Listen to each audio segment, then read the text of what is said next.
for those of you all that are here on time, I wanted to make sure that we can get started. I just put in the chat, in case you don't have the chat open, I did put the slides in the chat, and I have a lot of links in there, so that's why I gave you those in advance. And then I also linked to the Google folder for this call, and a lot of the resources that are in there are linked within the slides, but also just in that folder as well.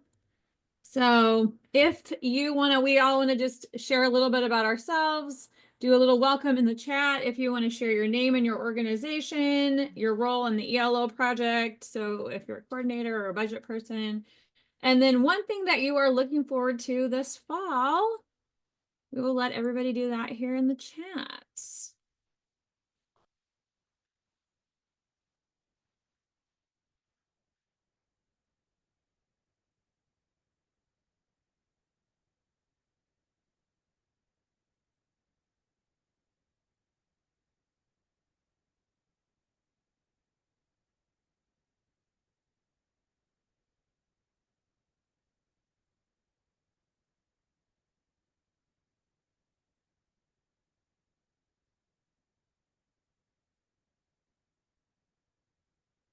Oh, thank you for those who started. We have Brooke. She's the admin assistant at the Lincoln CCLC. Looking forward to colors changing. I'm actually not super, I'm a summer person, so I was having a little hard time with the fake fall we had, for a little bit there for 2 weeks.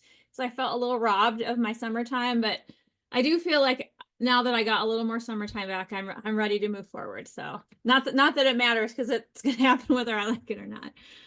We have Jason from Spring Creek Prairie, working with the CCLC in Lincoln, Wildlife Explorers, looking forward to more. Ooh, yes, bird migration. That's nice. Tammy from Partnership for Aldi Lincoln, fall weather and apple orchards. I know for the cross country runners in our lives, they sure do like those cooler days to run, right? Christy Chambers from Lincoln, fall weather. Thank you for those of you that shared in the chat. And Matt, also from CCLC here in Lincoln. Let's see, what did you like? Not having allergies. Yes, I know. Sarah from Columbus. She loves fall. I do love fall, just not when it comes in like the end of August. And then Levon from ELO, managing the ELO grant, hosting Family Fall Festival. Ooh, fun. You'll have to share. Candace from Bayard Elementary, looking forward to, time outside before it's cold. And oh yeah, so cross country coach, right? Yeah, I like those cooler days very much so. Thank you all. Again, this is just an overview of our sites that are participating in this cohort, this 2-year cohort. Listed here on the screen. Kearney actually just participated the first year. The rest of you all are involved for a 2-year period. And then I didn't put this anywhere else, but just FYI, we are meeting with the finance team to figure out how many, or we'll be meeting the second week in October to figure out how much money we have for our new grant competition that'll kick off in March of 2026, because that'll be here before we know it. And that will be the new 2-year opportunity, because those are the lottery funds that's our percentage of the lottery funds that we get. So I just got a little budget lesson I'll share with you, because I thought it was interesting. But 48% of lottery proceeds go to education, and it's broken down in a lot of different buckets. And 21st Century, or CCLC, gets 5% of that. And so we have to wait for the first quarter to end, which is September 30th, and then they estimate out how much money we'll have. And so that's kind of how they arrive at the number that we then make available as part of the award system. So we're going to be meeting very shortly to develop a new award competition that is housed in GMS, so that we can launch that in March. And then we're coordinating all this with Erica Wibbles, because you have your 21st Century continuation application, so we don't want those to be in conflict. And so making sure that we have all that. aligned and hopefully not too stressful for you. Oh, and then John also joined from Bancroft Rosalie. Well, yes, looking forward to that. Yeah, that'll be a real test of where we're at, won't we, on Saturday football. So because our budget person has to leave here shortly, I want to make sure that this is a very important part of all of the things that we do, as well as the great work that you do with your kiddos in the after school spaces and summer space. So want to get any budget or reimbursement requests answered, but also just wanted to give you a few reminders. And then Camilla, feel free to jump in at any point in time. These are just some of the questions and or things that bubbled up over the last bit of time as people are submitting their reimbursements.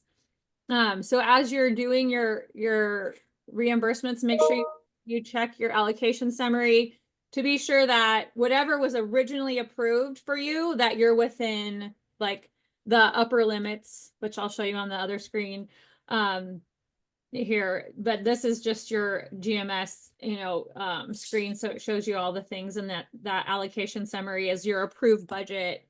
So you can see what you have approved. And if you're outside of that, that would require an amendment, which is not that big of a deal, but you can only get reimbursed for what's originally approved. You don't need to amend your budget if your expenditures are within the following. So the rule is 25% of a line item or $2,500, whichever is greater. And that's again per budget category or line item. So if you have $1,000 in supplies and you request $3,299, that's a variance of $2,229 more than your approved budget. But because it's less than $2,500, then you wouldn't require an amendment, right? That's correct, right? I just want to make sure. Yep, that is correct. Okay. And then I have another example. And then something else that came up was if you have the capital construction threshold for this grant competition is $5,000.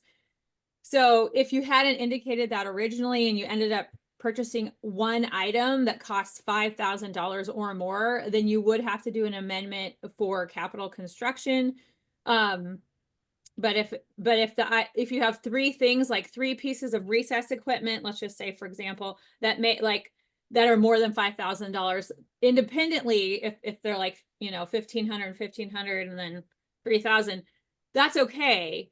But if it says one unit on the invoice and it's $6,000, then we're going to say that's one unit because that's what the manufacturer says. So just a little bit of clarification, because when we were talking with the finance people last week, I know that if you have whatever other ELO grant that the NDE administers, the capital construction threshold for that one is $10,000, just to keep you on your toes and make it confusing. So for this one, the lottery proceed grant, the capital construction limit threshold is $5,000. Camilla, is there anything else you want to add or?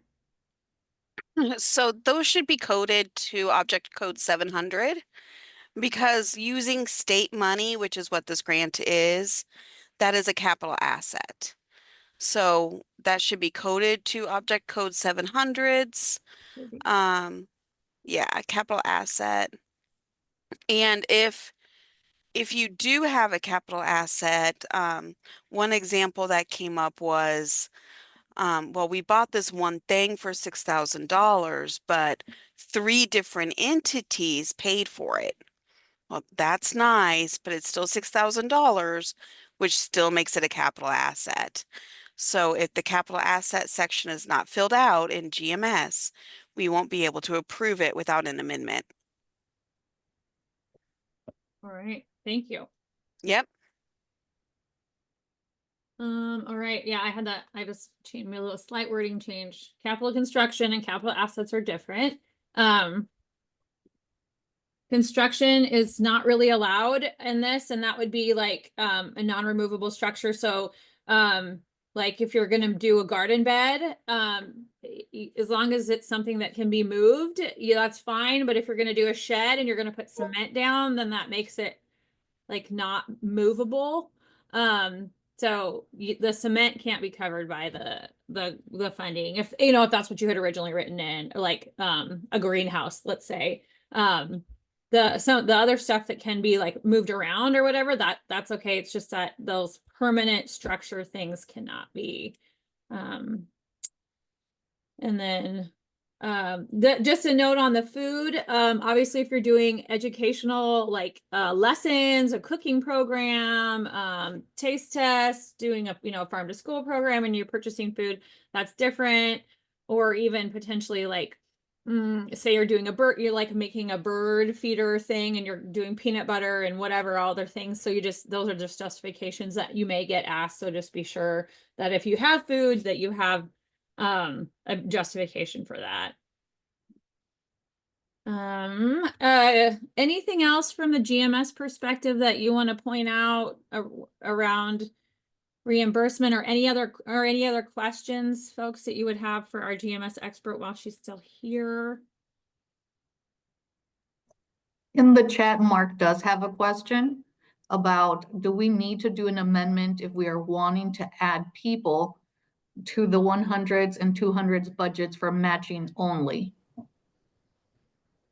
So the thing that I'm going to say here and what we are seeing for this grant and some other state grants that require matching, um, I don't know exactly how each individual organization wants to keep track of the matching, but the matching information should not be submitted to us on the general ledger when you are requesting a reimbursement request.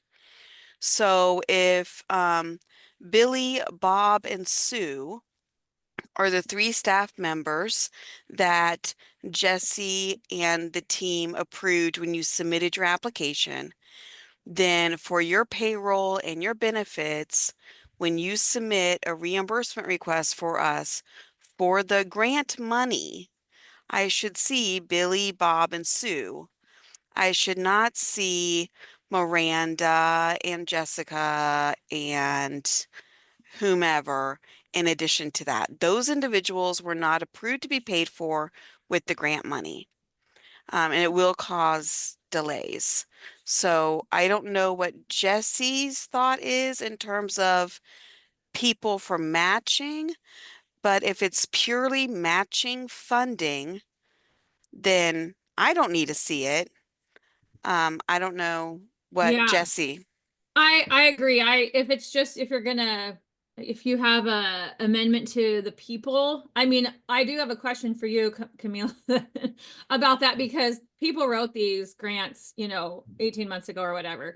Staff changes significantly. So if Billy, Bob, and Sue all, one of the three or all three of them no longer work in the school districts, like I guess we didn't ever ask them to get additional approval for new staff on the project. So like, how should we handle that? So with other grants, what we do is it's just an update to the staffing page inside of GMS on the application side.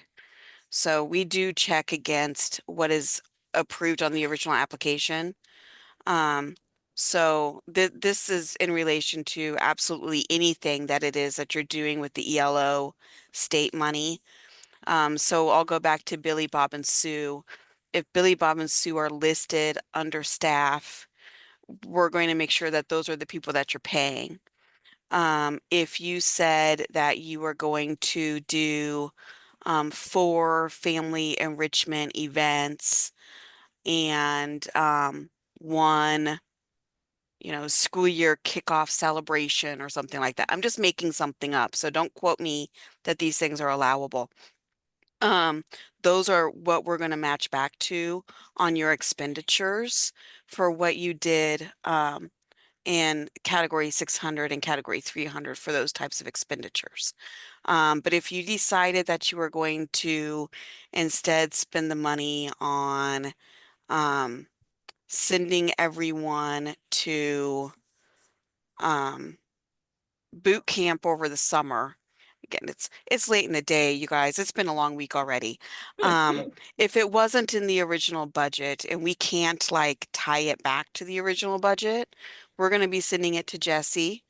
And if Jesse's like, yeah, whatever the activity was, it's not inside the budget, you said you were going to do a garden, but instead you bought a trampoline. Those are things that we would need amendments for. So what, is it a full amendment for a staffing change, or do they just have to go into the staffing? Where'd you say the staffing portion was listed in the application? Yeah, I don't, sometimes in the application, there's an actual like staffing page inside of GMS itself. Other times it gets uploaded as an Excel spreadsheet. I think your guys's is actually uploaded with an Excel spreadsheet. Okay. So however, which way you guys want to do it is fine with me. Just tell me which spreadsheet I'm supposed to look at and we're good. So, and that's part of the application portion of? Yeah, Okay. it's on the application side. Let me go. I'll find somebody real super quick here. Oh, I know who I'll use. And this is just for example purposes. I'm only because I know that this particular entity is an awardee. Can I share real I was quick, gonna say, do you Jesse? want to share? Yep, I will stop sharing. Absolutely. Okay.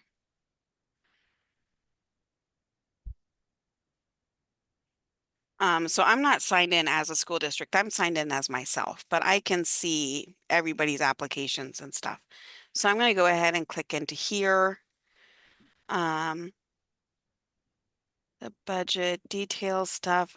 Yeah, so there actually isn't a staffing page because like it would be one of these like tabs, but instead there are these budgets here. So I think if I were to open up a budget, yeah, I'll go ahead and exit out of that because nobody needs to see somebody else's budget. So they would need to submit a new budget with the new staffing. With the new staff, yeah. Okay. Because usually there's like an increase or a decrease in the price. Maybe the person that you were paying before had a 2-year college degree, and the person that you're paying now does not. So you're going to pay them less. That frees up money to pay on a different category. Updated budget with the new staff. Now, if they didn't name somebody previously, Mhm. like they just said, you know, like teacher, and they estimated what a Mhm. teacher salary is, Mhm. then no change would be necessary, right? Yeah, because typically it'll be something like 3 teachers, 1 aide, or something like that, in which case we're going to look at it and say, yeah, okay, this is good and it's all within budget. But if they were named specifically, then it would be those specific names. Okay. So that's only, that amendment's only needed if you listed out particular people's names and Right. they are no longer working on the project. Yes. Right. Yep. Thank And that's you. just in the budget piece of it. If, as long as it's like listed as a position in the budget side and not a Mhm. person's name. Because of course there's, like, I just looked back at our narrative, we had someone listed as a person to identify their qualifications, but then within the budget, it's just their position. So as long as it's just the position, it's fine if that's position changed. I mean, from my perspective, yes, but I don't know if on the program side, if the person that is being paid needs to meet those specific qualifications that you had in the application. I don't know. That's a Jesse question. Yeah, I mean, you are the best judge of, like, let's be real. There's a human being shortage. So if you can find someone to do the project, you know, if your qualifications from time 1 to time 2 changes, but you found a human being that is capable of doing the work, that is fine by me, because we want you to be able to spend the money and do the project work that you said. If they have slightly different background or qualifications, you know, if you've interviewed them and you think they're qualified to do the job, then we trust you. You're experts in your spaces. Does So, anybody? Oh, go ahead. so the original question was about matching. Do I have to do anything? No, Okay. no. Yeah, because again, did the people change that are providing the match? Matt, is that the deal? I'm just adding people. Or you're adding people? Yeah, so Erica and I actually had an ELO grant last go around, and so I mean, to keep it consistent in some capacity, those things were allowed too in the past as well. Like we added different staff and, you know, somebody changed and that was fine within our partner organization. So yeah. You wouldn't have to do anything. We don't need it. And I did add that here. Well, I'm not sharing my screen anymore. Yeah, if you're just gonna change it, like adding people to make sure you get your match. I know sometimes obviously things change. We have best laid plans. So like say the space you were gonna use for match is no longer available. So then you're gonna, you know, use more staff time. Or like you have a partner that's supplying a different in-kind, whatever, that's okay. You just make sure that you are able to document that on your budget. And then Camilla, so for their matching budget, where do you want them to upload that?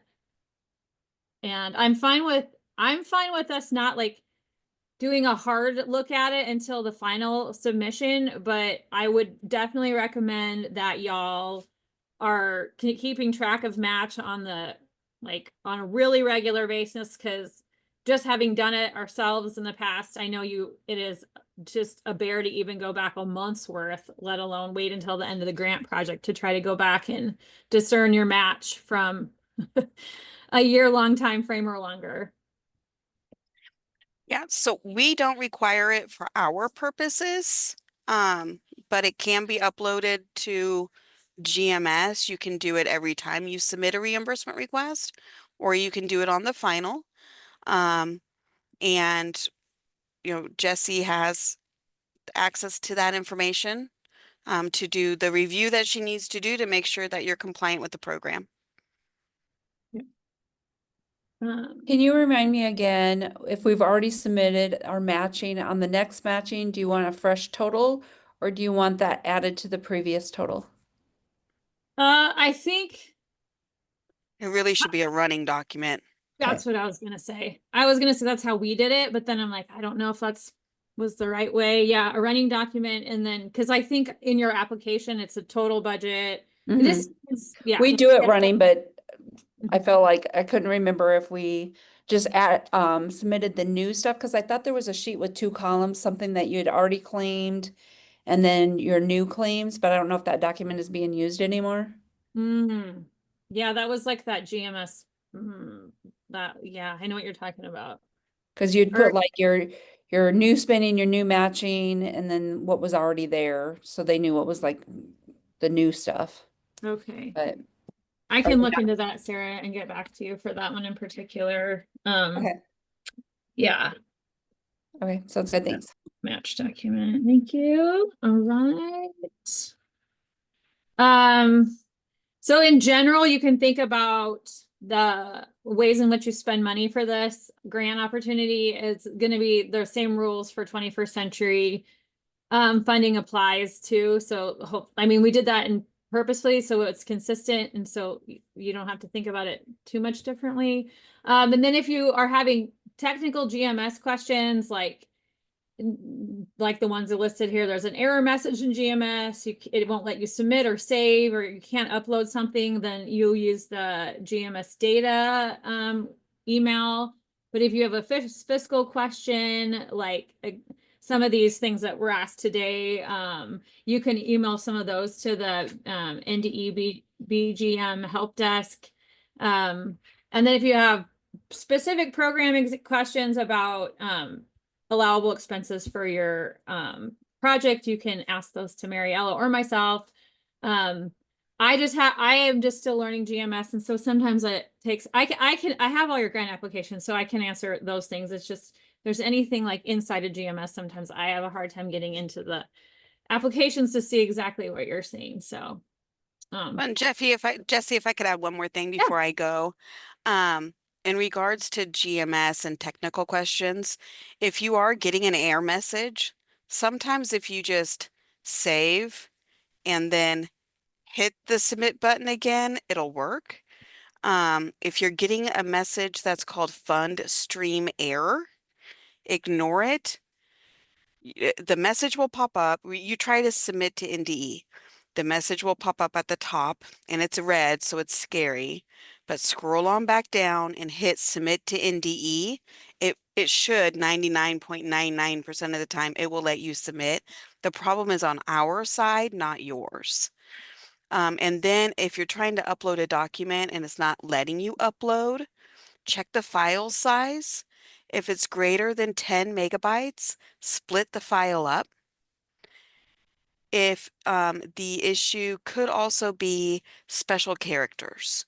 So I myself have a habit when I save a document, it'll be NDE review, and then I'll put 2025.09.18. GMS does not like those dots.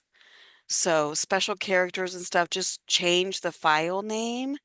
And so long as it's lower than 10 megabits and there are no special characters, you should be able to submit.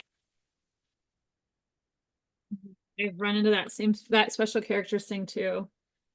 I know. And when I first started, I was like, Rebecca, what's going on?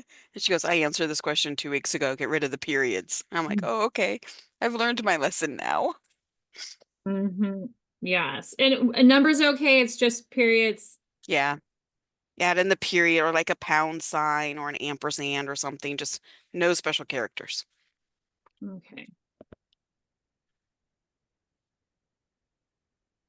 And then what was that other error message that you were saying that was commonly happening was like one of the first things that you said? Yeah, it's a fund stream error. And then what was the solution for that? Just go back down to the bottom of the screen and hit submit to NDE anyway.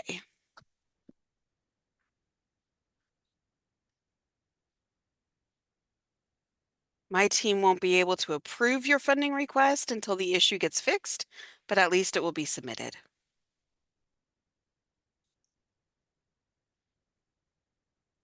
And since I've got the ELO group here anyway, I'm going to make a pitch for my team before I head out the door. At a minimum, pretty please submit every quarter. For those that submit annually or even all at once for the entire 2 years, it's going to take a much more time to process your funding request than it would if it got submitted on a more regular basis. And then if there are any allowability issues or maybe a misunderstanding as to, we just had issues come up today. We cannot pay taxes if you're doing stuff inside Nebraska if you're a nonprofit entity. So, if we can help catch some of those minor issues at the beginning, they can get corrected while you guys are still within the grant period. So minimum quarterly, pretty please. I appreciate it very much.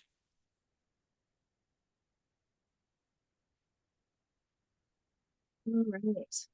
Thank you. Absolutely. Anybody, she has 1 minute. Anybody else have any other GMS or budget questions before we move on? And if something comes up, maybe Mariella, you can take notes and just shoot me an email. That would be awesome. We can All definitely. right. Thank you. Thanks so much. Have a great day, guys. Thank you. All right. I just wanted to share a few program resources and tools from some of the other external partners that we've been working with. As hopefully the crazy beginning of school part is feeling a little more calmer for all of you. And now that you can think about possibly accessing other resources or working on other goals that you have within your district. So we have been working for the last 18 months with the Nebraska Statewide Family Engagement Center, and they've been working on these micro learning series. So there are 7 videos that highlight how family community engagement, and they're really intended to be used. Most of the videos are between 3 and 4 minutes, and so the goal would be to use them during a staff meeting, a really short amount of time. So if you're a during the school day person, this is great for you, but also could be used in the after school program. And I am just going to play this one so you get a sense of what they kind of cover. Oh shoot, I'm going to have to stop share. I didn't originally share my sound. Okay, so this and share sound. Okay. Can you hear that? Welcome to the Family and Community Engagement Microlearning on before school, after school, and summer programs. In order to help prepare future generations of Nebraska youth for success in life, Nebraska's schools, families, and communities must work together to provide multiple opportunities for healthy growth, development, and academic success. Before school, after school, and summer programs are a vital part of providing a variety of opportunities to students in cooperation with families and communities. I think in order for schools to start the conversation about how to get people involved is to make a variety of options for ways for them to do that. It starts with the beginning of the year or when students come into a new school, making that transition from elementary to middle school. I think sometimes parents think it's harder to connect at a middle school level because you have more teachers, you have more classes, but in reality, there's so many more ways to connect, whether that be through sporting events or clubs that we offer. Family nights are such a great opportunity for families to connect with teachers. And if we offer those at different times of night and we're flexible with timing, it provides more opportunity for families to be involved. And usually once they're involved, once they see that impact, and then they continue. Do it in a fun way, whether that be a game night or a STEAM night. I recently just held an expo called the Curious Creators Expo, where all of these elementary schools from all of our district, the students were able to come in and showcase their science and art projects. And so I had my own middle schoolers lead some of those activities with the families that came. And it was really powerful for them to their students operate during the school day, but also just that community involvement piece. And then it led to other questions of how can I get my student more involved in science fair or science research, or do you do other activities like this throughout the year? And so it just is this constant snowball of ideas. Parents want to be involved, families want to be involved, everyone wants to feel connected to the school and know that they're there for the support of their kids. The Nebraska Department of Education developed the 21st Century Community Learning Center's quality framework for Nebraska that includes community school partnerships and family engagement. Community school partnerships, before school, after school, and summer programs can intentionally build and support collaborative relationships with schools, local community members, and leaders, businesses, and organizations committed to partnering with after-school programs. These important partnerships support program planning, implementation, and funding for program improvement and sustainability. Engagement. Before school, after school, and summer programs can offer an inviting environment where families feel welcome, positive communication with families, and support meaningful family involvement in the educational experiences of students.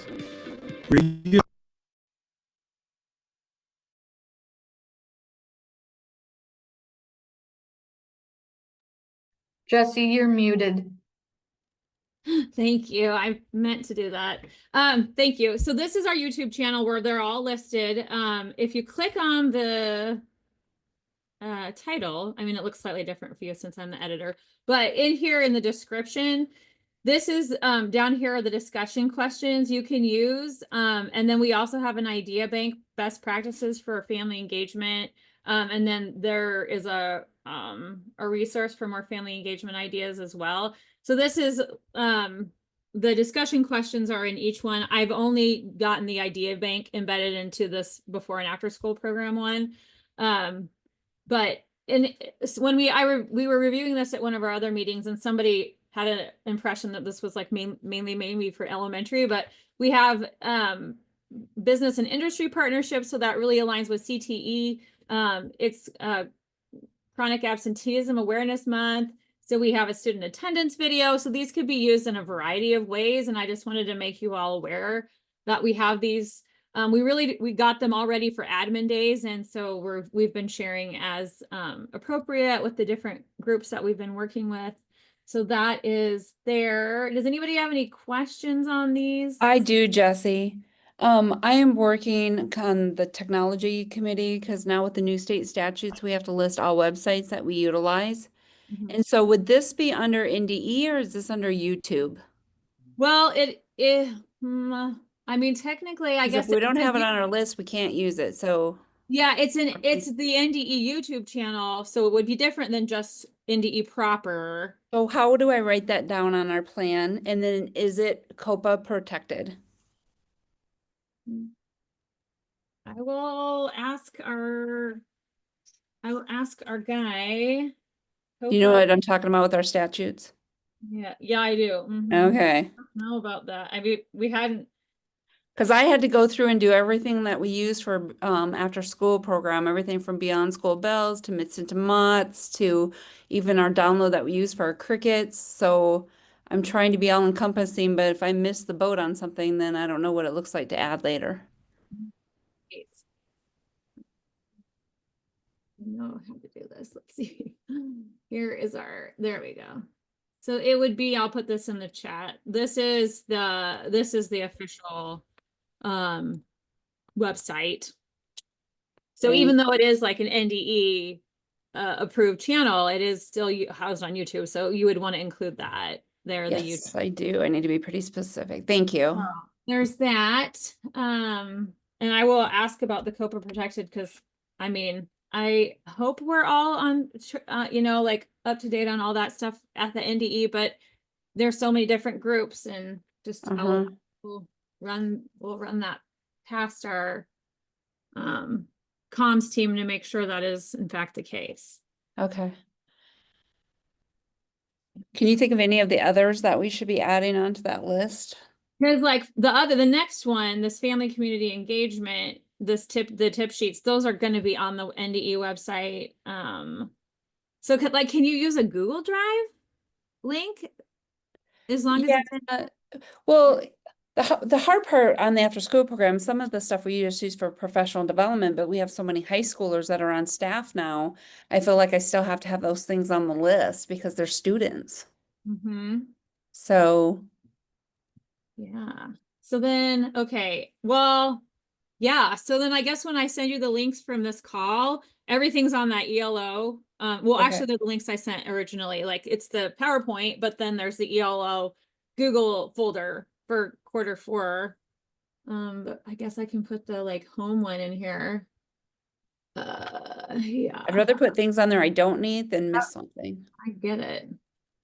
So there, yeah, here is the ELO like parent.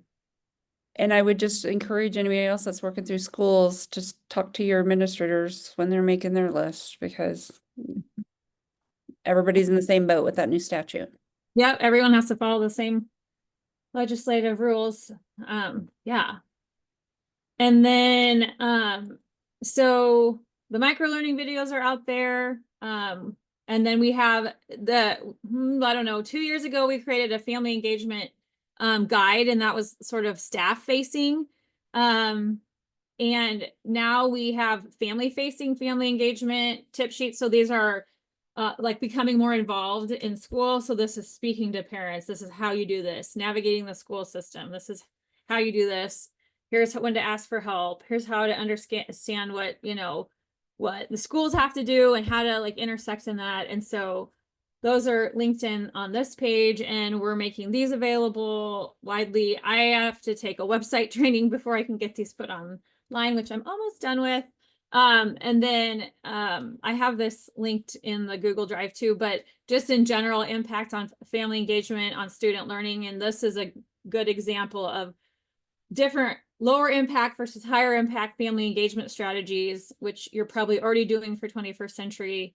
But I liked this. I came across this, so I liked it. So I included that in here as well. And we know that effective family engagement strategies really also helps with reducing chronic absenteeism, which in Nebraska as well as nationally is a significant issue that almost every school district is working on. So September is Chronic Absenteeism Awareness Month. So we have some resources on here. Attendance Works has a whole website, which is here in blue, promoting resources. We did and then just another example of a strategy you could potentially use in your after school program. We did with Alliance, like a year and a half ago, we actually met with students that were chronically absent. And I would say that they probably didn't even realize that they were, because they may have missed for doctor's appointments or whatever. And we just asked them, like, why do you think like your peers are missing school? And some of them said, well, like I have mental health problems. Like some days I just can't make it out of bed, or their busing, they had a lot of transportation issues. And so we got to hear directly from the students. which was very enlightening. And, you know, they also had really creative and great strategies for improving chronic absenteeism in their district as well. So that there's resources linked here for Chronic Absenteeism Month. If that's something that you're in particular working on, there's a social media campaign, there's like parent letters. So I'll just show you really quick what that looks like. This is their website. And then they have, here's all the different, they have resources for all these different groups. So you can do families and parents. There's a parent handout here. And I think this just goes to the page that has multiple age groups, I think, which is really nice. I know I have too many tabs open. Yeah, it does. So the handouts are sort of by grade group. So they have a pre-K, preschool, kindergarten, then they have elementary, school, and then they're available in multiple languages as well. So this is a really nice resource for you to use. And the language is already done and they're PDFs. So you still have the opportunity to tailor them to your district. You could put your own logo on them and whatnot. So that is that. And then any questions on that? Also in an attempt to work to address you know, student needs and health and well-being are foundational needs. We partner with Children's Hospital on a variety of opportunities. So there are 2 opportunities that they have going on this school year is a virtual school health cohort. And I think they initially thought they might have had too many people sign up for this, but now I think maybe they're still looking for new partners. And so what that is we know that students oftentimes have to miss a lot of school because there aren't providers close by. And so the goal is not to like replace your primary care provider because we want that consistency of care, but this would be like specialty needs, or if you can't find a provider in your area, then they would be able to do a virtual health. And so the school is asked to do some things on their side, like provide a private space for the telehealth visits, as well as the telehealth equipment, which children will give you. You have to have internet connection, and then a few other components. There is like a cost share to some of this. And if you're interested in that, there's a flyer in the Q4 folder, our grant management call that goes into a lot more detail. But Katie Thompson is the school nurse manager, and she is in charge of recruiting and identifying schools for this, and her email's there. And then we still have a virtual CPR training for school staff. So after school program staff count as that as well. There's free CPR training. It is all virtual as far as what Children's is providing. So they're going to give you like a code to do the online CPR, and then you still do have to identify a skills testing a site within your community, and that's hospitals typically do that. If you have a local health department, etc., there's those groups oftentimes do skills. If you have a community college, they're going to do those skills testing, and there's usually public facing or community facing versions of the skills testing. So if you have any questions on that, the CPR contact, his name is Matt Carper, and he can help set you up. And so that would be free CPR training. And this would also meet the requirements from the NSAA that you have that coaches and or somebody help me out. If you're a program advisor, say for speech or debate too, you have to have this as well.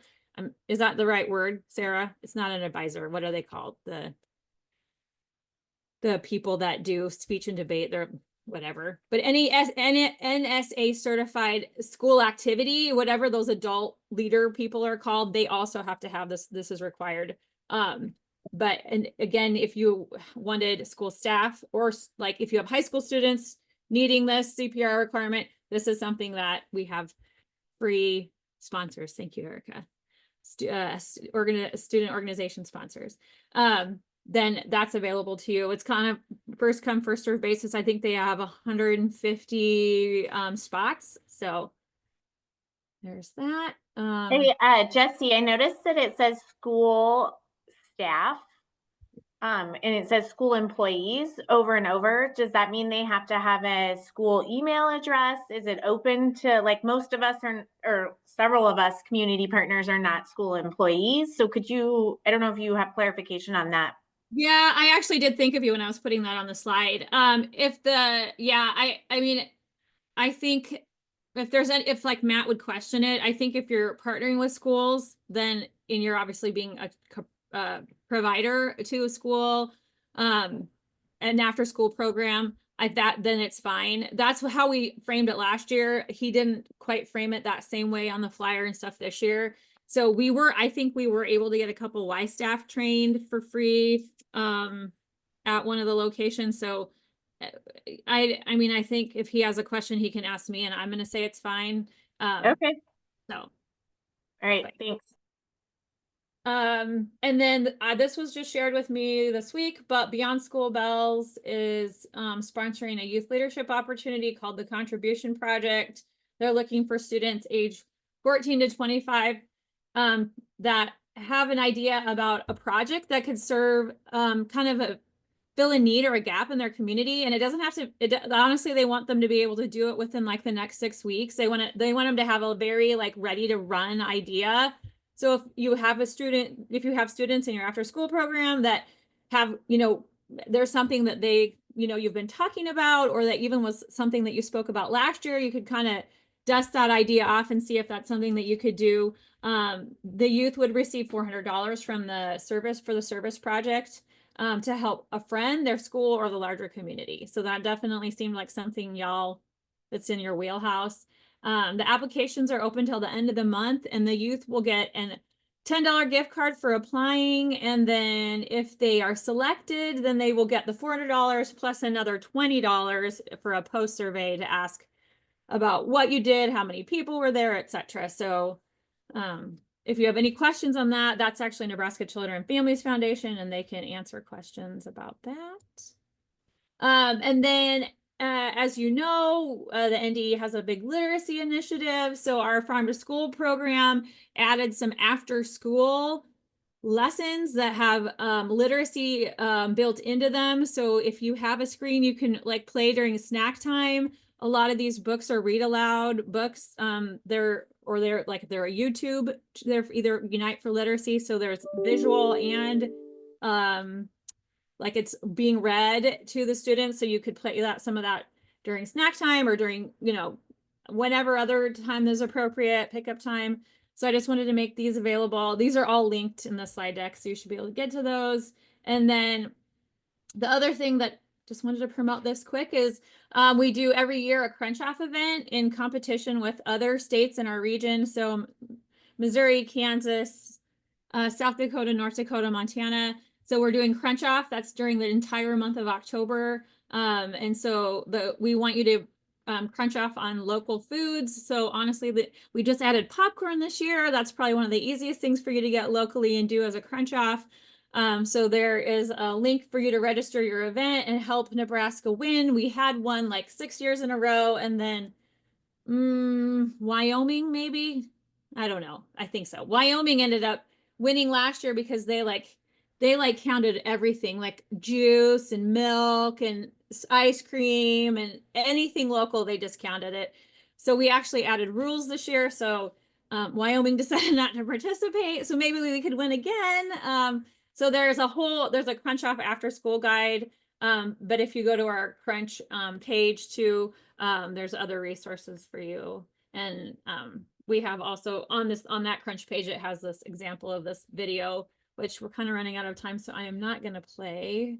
But those are all things that are after school friendly. And then I guess my last little just FYI too with the literacy project is we are offering family engagement with literacy. So I know oftentimes in families you do a family night. So we are making a book in the bag kits available. You can order up to 20 bags at this order link.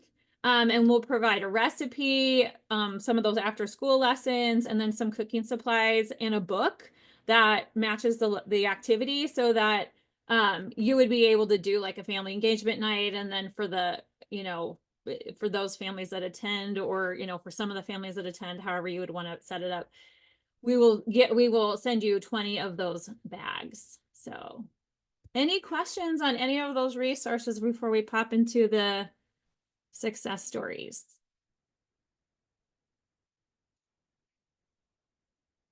All right, so thank you for all of you that were able to submit your success story, which is 8 out of 10 of you. So good job. If you haven't done that yet, please do so, mainly because we have an intern who's populating your success stories into these nice templates. And once she leaves, I cannot promise you that I am going to be very timely in that process. Try to see, I just put in the link, this Canva link. I made it a template. So in theory, you should be able to get into your pages. This is everybody's all together, which may or may not work out super great. But like say this is I think this was Columbus that I used as the example. The second page is photos. So say you had, Sarah, you have more pictures. You're like, oh, I have better, I want to add more photos.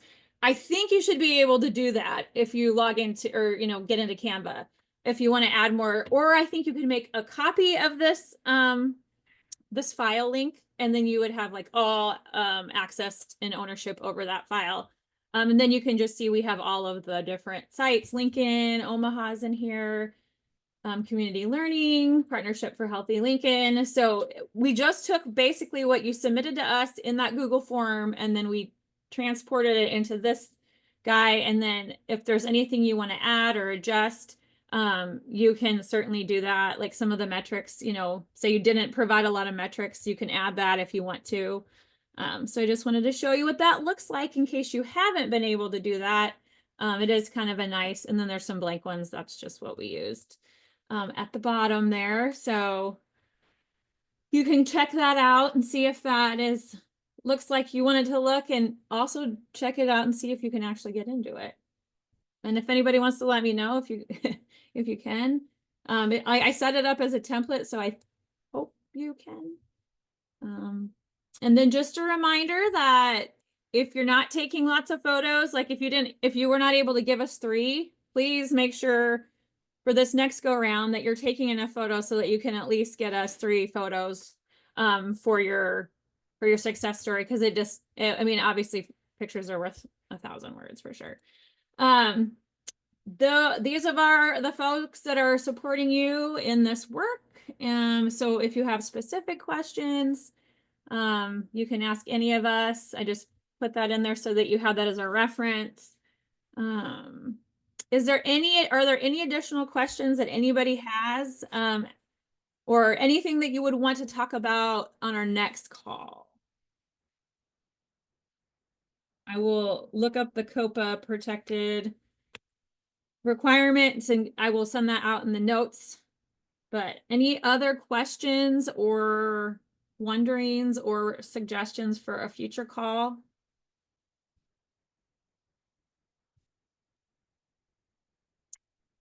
If not, I will send links and the recording out probably late tomorrow afternoon, once I have an answer to that question. But oh, the Canva link works. Yay! That's good news. Thank you for letting me know. Awesome. So yeah, feel free to ask any questions if any of the other links to anything that you're interested in, or have any questions on any of the resources that we have.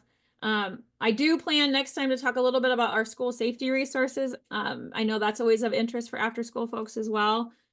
So that'll probably be on the docket, but otherwise you'll get 5 minutes back to your afternoon. And thank y'all. I can stay on for a little bit if you have anything that's you wanted to ask offline too. So thank you for joining, everybody.